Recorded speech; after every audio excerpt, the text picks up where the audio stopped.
하나님은 우리를 구원해 주셨기에 그 구원의 은혜가 너무 감사해서 하나님을 마땅히 예배해야 될 것에 대한 부분을 말씀하셨습니다. 대표적으로 출애굽기 12장 27절 말씀에 이것이 여호와의 유월절의 제사라라고 말하며 유월절의 의미를 애굽에서부터 우리를 구원해 내신 것을 말씀하였습니다. 그러면서 너희가 구원을 받았기에 유월절의 제사를 드리라, 이 말을 듣자마자 이스라엘 백성들이 하나님을 경배하였더라라고 말하며 구원받은 은혜가 감사하기에 우리는 마땅히 하나님을 예배해야 된다는 사실을 성경이 말씀해 주고 있다는 사실입니다. 맞습니다.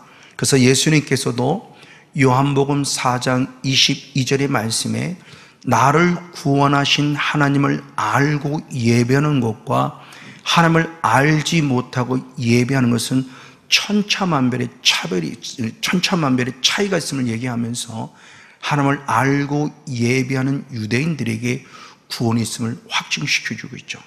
그럼 이렇게 하나님을 알고 예배하는 것이 결국 무엇이냐 그랬을 때 역시 이어서 요한복음 4장 23절의 말씀에 하나님은 영과 진리로 예배하는 자를 찾는다라고 말씀하시면서 하나님을 알고 예배한다는 것 자체가 영과 진리의 은혜 안에서 하나님을 온전히 예배하는 예배자의 예배 성공자임을 성경이 분명히 밝히 말씀해 주고 있다는 사실입니다. 자, 그러면 우리는 영과 진리로 예배한다고 했는데 도대체 영과 진리로 예배한다는 게 무엇일까요? 뭔가 알 것 같은데 설명하기가 아주 애매한 부분을 가져요. 그러면 영으로 드려지는 예배, 진리로 드려지는 예배를 원하시는데 영과 진리로 드린 예배의 의미가 우리에게 어떤 것을 알려주고 있을까요? 가장 먼저 영으로 주님을 예배하는 겁니다. 그 영으로 예배한다는 것은 성령의 강력한 임재가 있어서 뭔가 신비의 세계를 경험해서 드려진 예배, 이것도 물론 영으로 드려진 예배이겠지만 오늘 성경적인 근원을 보면 그렇지 않다는 겁니다. 왜?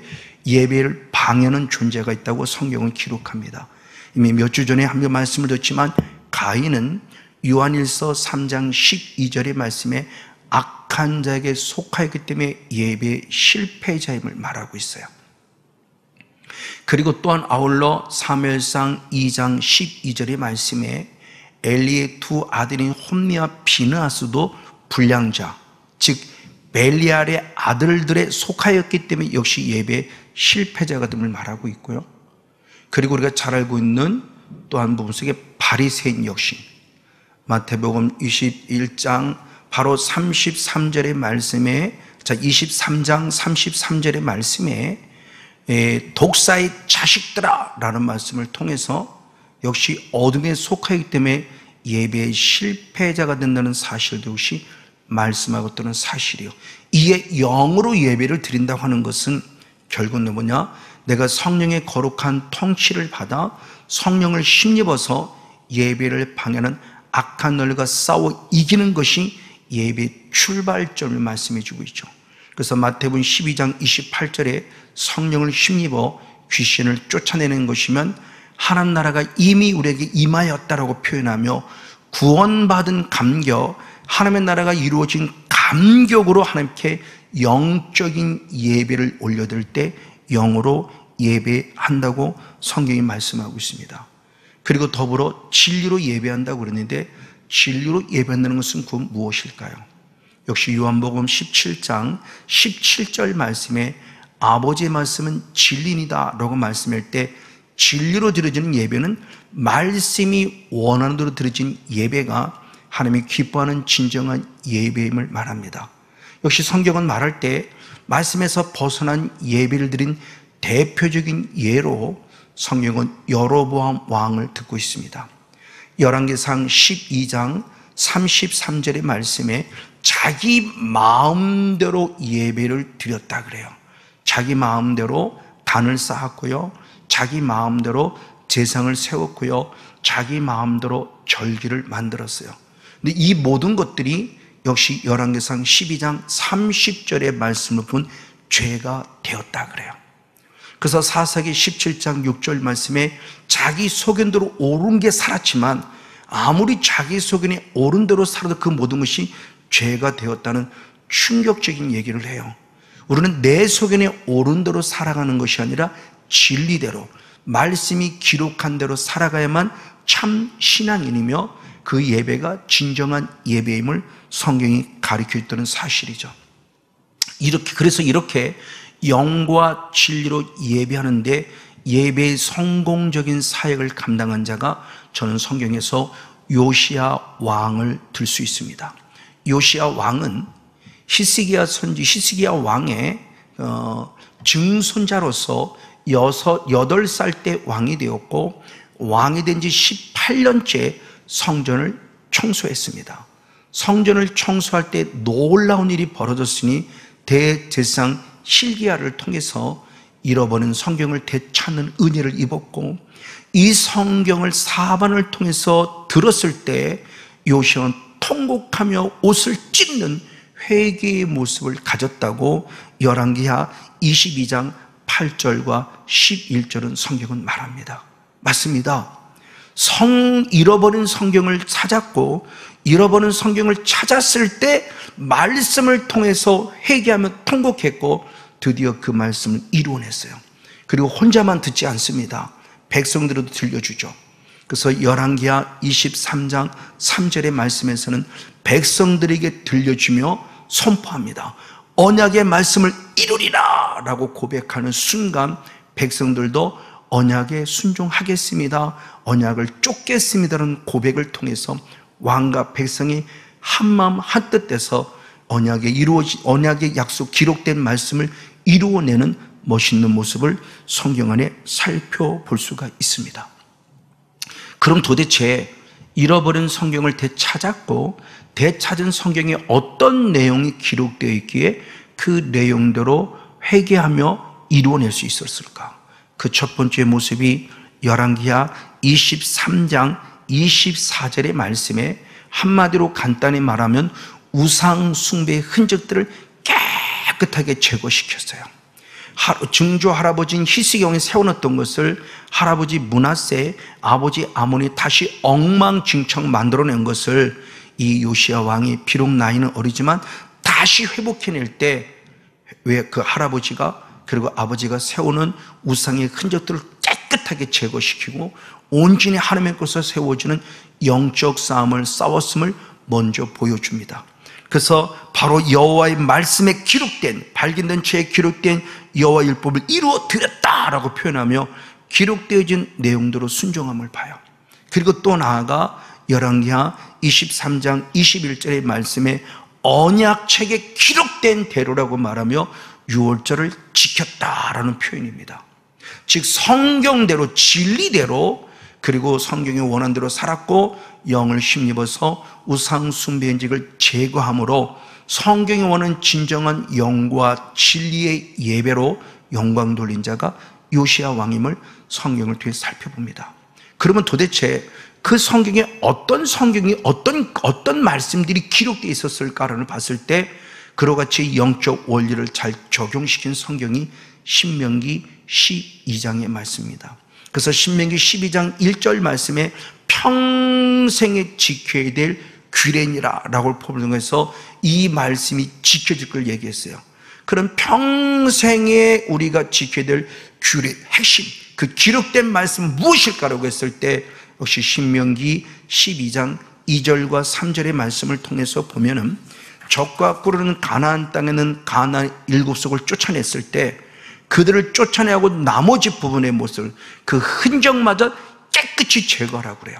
그래서 그들의 존재의 모습을 마땅히 파멸해버리며 그들의 이름 자체가 절대 그곳에 머무를 수 없음을 선포하면서 깨끗하게 우상 숭배의 흔적을 제거할 것을 기록하였고 이걸 먼저 주님께서 요구하신 거예요. 그래서 나중에 요시야 왕이 잃어버린 성경을 발견하고 그 말씀을 듣고 할아버지 므낫세가 아버지 아몬이 다시 망같은 하나님의 성전을 되찾기 위해서 철저히 회개하고 영적 싸움을 싸워서 우상 숭배 흔적을 제거하는 것이 1순위였다는 거예요.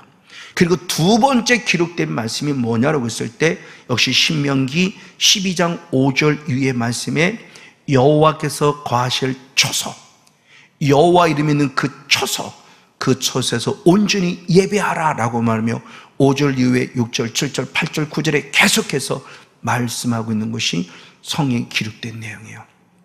이 기록된 내용을 바로 할아버지 므낫세 때문에, 아몬 때문에 어느 순간 잃어버렸다가 누군가가 잘 숨겨놓은 그 언약의 책을 hil기야 대성을 통해서 되찾아내고 그것을 읽고 듣고 통곡했고 백성과 함께 하나 됐고 그것을 완벽하게 이루은 내용, 그래서 영과 진리로 예배하는 예배의 성공자가 된 것이 요시야 왕임을 성경이 기록하고 있다는 사실이죠. 맞아요.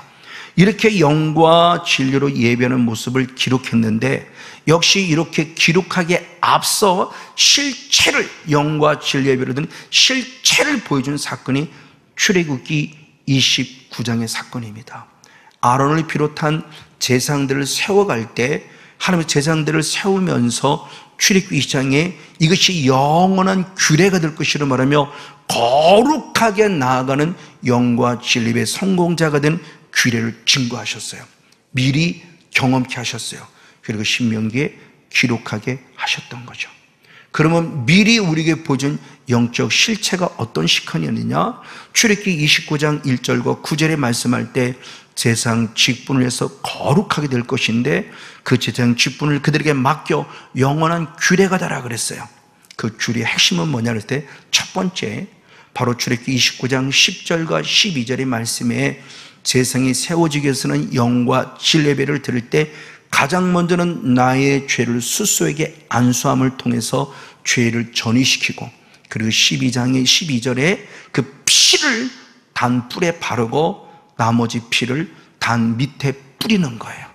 이것이 바로 첫 번째의 영과 진리 예배를 드려야 될 우리들의 영원한 규례 가운데 첫 스타트예요. 그래서 철저히 나아가 회개해야 될 그런 모습을 보여줍니다.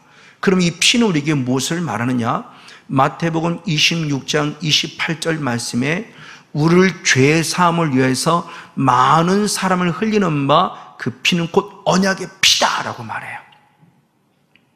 출애굽기 12장부터 시작해서 계속 예수의 피가 뿌려지고 레위를 통해서 예수의 피가 뿌려짐을 통해서 영원한 죄사함이 있음을 이미 예표했고, 그것이 드디어 예수님이 오셔서 완성하셨기 때문에 영원한 언약의 피라고 말씀합니다. 그러면 그 언약의 피는 우리를 어떻게 하느냐라고 했을 때 요한일서 1장 7절 하반절의 말씀에 보면 예수의 피로 우리가 깨끗해집니다 라고 말씀해줘요. 그 피로만 깨끗해진다는 거예요. 그럼 이 피를 통해서 깨끗해질 피 누구냐? 예수님이라는 거죠. 그래서 요한복음 1장 29절의 말씀에 예수님을 누구라고 표현하느냐? 보라, 세상 죄를 지고 간 하나님의 어린 양이다 라고 표현하며, 예수님 우리에게 피 흘려주기에 직접 오신 거룩한 예표, 그러니까 우리가 이미 구약시대에 죽은 숫소를 비롯한 양을 비롯한 많은 제물들은 결국 예수님의 모습을 예표하되 우리 죄를 사하게 오신 예수님의 모습을 예표했고, 그것이 언약의 피로서 우리를 깨끗게 했음을 성경은 기록해 주고 있습니다. 자, 그러면 단순히 피가 나를 깨끗한다고 했을 때 그냥 피가 나를 깨끗하면 끝나냐? 아니다. 그 피가 나를 깨끗게 하기 위해서는 우리에게 뭐가 필요하느냐? 요한일서 1장 9절에 분명히 말씀을 내가 자백하면이라고 표현해요.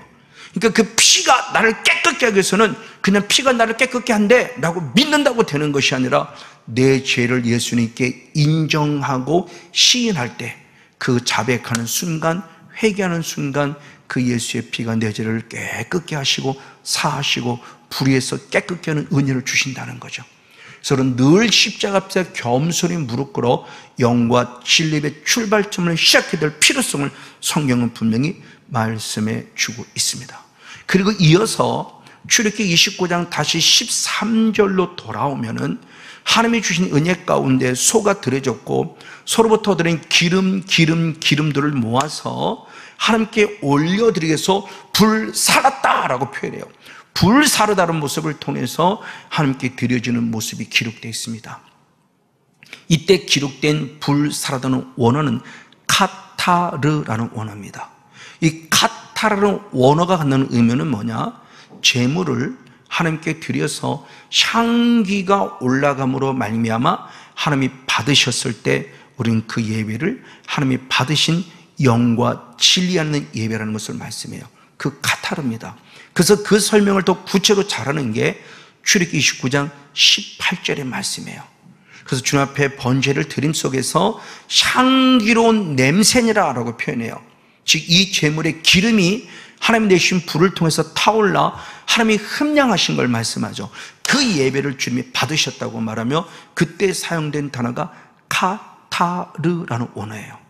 그러니까 똑같이 불이 임하긴 임하는데 불이 내리긴 내리는데 그 불이 어떻게 쓰여지는 불이냐? 하나님을 향해서 하나님께 쓰여지는 거룩한 불이 되는 카타라는 불을 반드시 받아야 한다. 그러니까 우리 진정한 속죄제는 피로만 끝남이 아니라 반드시 불이 필요하고 불을 통해서 하나님께 드려져야 될 거룩한 모습을 말씀해 주고 있어요. 그래서 신약 성경의 에베소 5장 2절 말씀에 예수님이 자기를 버리셨다, 그리고 향기로운 제물과 생축으로 하나님께 드렸다고 표현해요.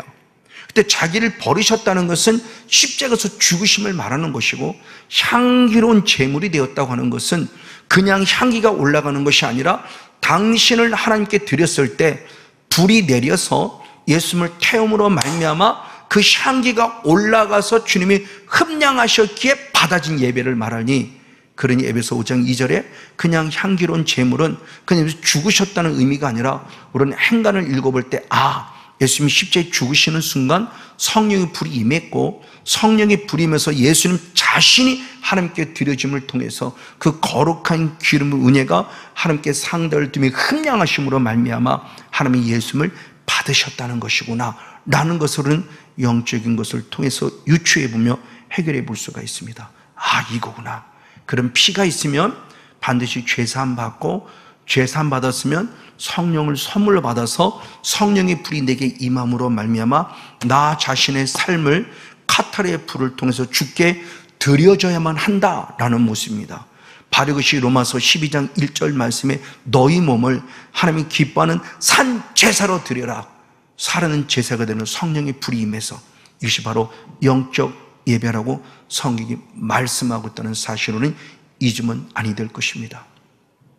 그런가 반면에 또한 세 번째 모습으로 출애굽기 29장 13절 이어 14절의 말씀에서는 또다시 불로 살아야 된다. 무엇을? 똥덩어리를. 자, 13절에서는 기름을 모아서 주님 앞에 드리는 불사름이 있는가 반면에 14절에서는 똥덩어리를 불로 살아야 한다. 이것이 진정한 속죄의 제니라 그랬어요.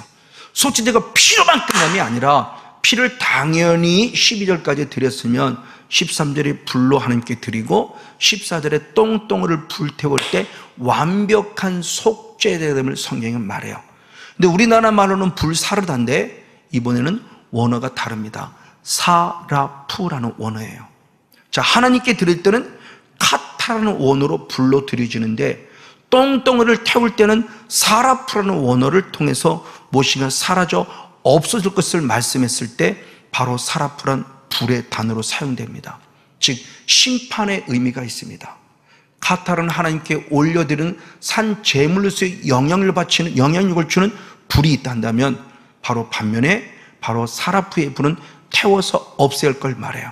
그런 대표적인 말씀의 모습이 레위기 10장 6절의 말씀에 하반절의 말씀에 보면 여호와께서 치신 불로 인해 슬퍼할 때 하나님이 치셨다고 할 때 그 치셨다는 원어가 것이 사라푸예요. 즉 사라푸는 원어가 갖는 불은 심판의 의미를 가지고 있다는 것을 성경을 통해서 분명히 살펴볼 수 있습니다. 이를 통해 우리가 하나님께 영과 진리 예배를 드린다고 했을 때 영과 진리 예배 갖는 의미를 신약성에도 같이 더불어 설명해 줍니다.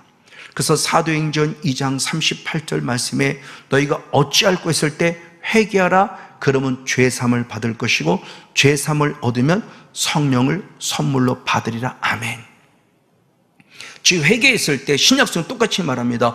피를 뿌렸을 때 피를 통해 죄사함 받았으면 반드시 성령을 선물로 준다는 거죠. 그렇죠. 출애굽기 29장의 사건을 보여줍니다. 요시아 왕을 통해서 보여준 사건을 실제화시켜줍니다. 그 심이 신명기 12장에 기록된 말씀임을 역시 보여주고 있다는 사실이죠. 이 부분에 대해서 예수님이 좀 더 구체적으로 말씀했죠. 근데 예수님이 말씀하기 전에 마태복음 3장 11절 말씀에 세리요한이 말할 때 나는 물로 회개의 세를 너에게 전하지만 내 뒤에 오시는 이는 성령과 불의 세를 줄 것이라고 표현해요. 즉 세례요한은 회개 예수의 피를 증거하는 사역을 감당했다면 예수님이 오실 때는 성령의 불, 성령과 능력이라는 불을 우리에게 주시게 오셨다고 성경이 표현해요.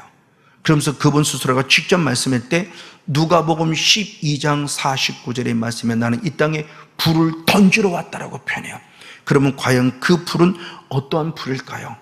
이 불에 대한 의미를 사도행전 2장 3절 4절의 말씀에 보면 성령을 표현할 때 불입니다. 성령이 초대교회 임할 때 불의 혀같이 움직여서 모든 사람의 성령의 충만함을 부었다고 말씀하며 성령이 결국 불로서 상중화되면서 불의 의미가 무엇인가를 가르쳐 주고 있다는 사실이죠. 맞아요.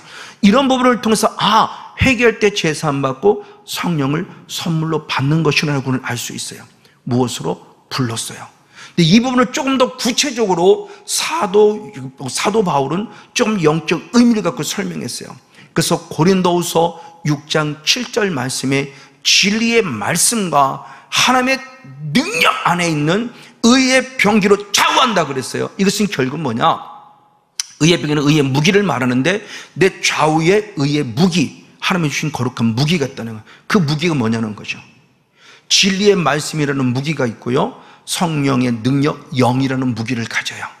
말씀이라는 무기와 영과 진리라는 무기를 갖고 나아가서 결국 싸워 이긴다는 걸 성경은 표현해 주고 있습니다. 그래서 에베소 6장 17절 말씀에 바로 하나님의 말씀, 성령의 검이다 라고 표현하면서 하나님의 말씀이 영적 무기임을 말씀해 주고 있죠. 맞습니다. 그 로마서 8장 2절 말씀에 생명의 성령의 법으로 죄와 사망의 법과 싸워서 해방된다는 승리를 예표하고 있어요. 영과 진리는 결국 뭐냐? 성령의 거룩한 힘을 힘입고 진리, 말씀이 원한대로 살아가는 영적 삶에 대한 문을 분명히 말씀해 주고 있다는 사실이에요. 맞아요. 자기 소견에 옳은 대로 살아서는 안 된다는 것을 다시 한번 성경이 우리에게 가르쳐 주고 있습니다. 그를 통해서 의의 병기가 되어야 되는 거죠. 그래서 좌우에 검을 가진 의의 병기, 말씀이라는 무기, 그리고 성령은 무기를 걸 때 나는 어떻게 되느냐는 겁니다. 그 말씀을 잘 설명하신 로마서 6장 13절의 말씀이죠.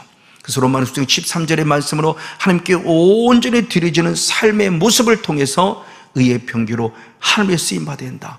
불의 행위는 죄에게 드리지만 의의 병기는 하나님께 드려진다고 표현해 주고 있어요. 맞아요. 이 은혜를 우리가 받아야 된다는 거죠. 그래서 늘 성령의 충만함에 서서 때로는 우리가 카타라는 강력한 영의 불을 통해서 베드로전서 4장 10절의 말씀대로 각각 은사를 받은 대로 각양 은혜를 맡은 자처럼 선한 청지같이 주께 드려지는 귀한 순종의 주인공이 되어야 돼요. 그래서 하나님께 온전히 드려지는 삶이 될 때 성령의 임재 속에서 내게 임하는 성령이 나를 살려냈고 나를 살려냄으로 말하면 산제수로 드려지니 주님 앞에 귀한 선한 청지기로 쓰임받는 의의 병김을 말씀해 주고 있죠. 그런 반면에 또한 성령을 힘입을 때 이제는 사라프의 불로 임했을 때 성령을 무엇하냐는 겁니다. 이미 앞절에 다시 말했지만 잠시 보면 마태복음 12장 28절 말씀에 성령을 힘입어 귀신을 쫓아낸다 한다면 그것이 바로 영적 삶의 원리요 사라프의 성령의 불을 통해서 내 안의 영적 찌꺼기를 제거하는 것이죠. 그래서 하나님은 친히 말씀할 때 이사야 1장 25절의 말씀에 중요한 말씀했으니 내 안에 남아있는 영적 찌꺼기를 통해서 더 청결해지를 원하고 남아있는 영적 혼잣물이 깨끗이 제거되어서 하나님의 시는 선하고 의로운 성읍이 되기를 원하는 성경의 말씀을 통해서 볼 수 있어요. 이 사명을 친히 감당한 자가 바로 바울입니다. 그래서 빌립보서 3장 7절 8절 말씀에 내게 유익된 것을 다 배설물로 여겨 없애버리고 예수님으로 채운 가장 고상한 지식으로 승리했다고 표현하는 것처럼 오늘 저와 여러분도 마지막까지 성령의 충만함을 공급받아서 사라프의 불로 어둠을 제거시키고 카타르의 불로 성령 충만한 가운데 주를 위해 귀하게 쓰임받는 의의 병기, 우리 모두가 되는 영적 예배 성공자, 영과 진리에서는 생명의 주인공, 우리 모두가 되어지기를 예수님의 이름으로 간절히 축복하고 축원을 드립니다.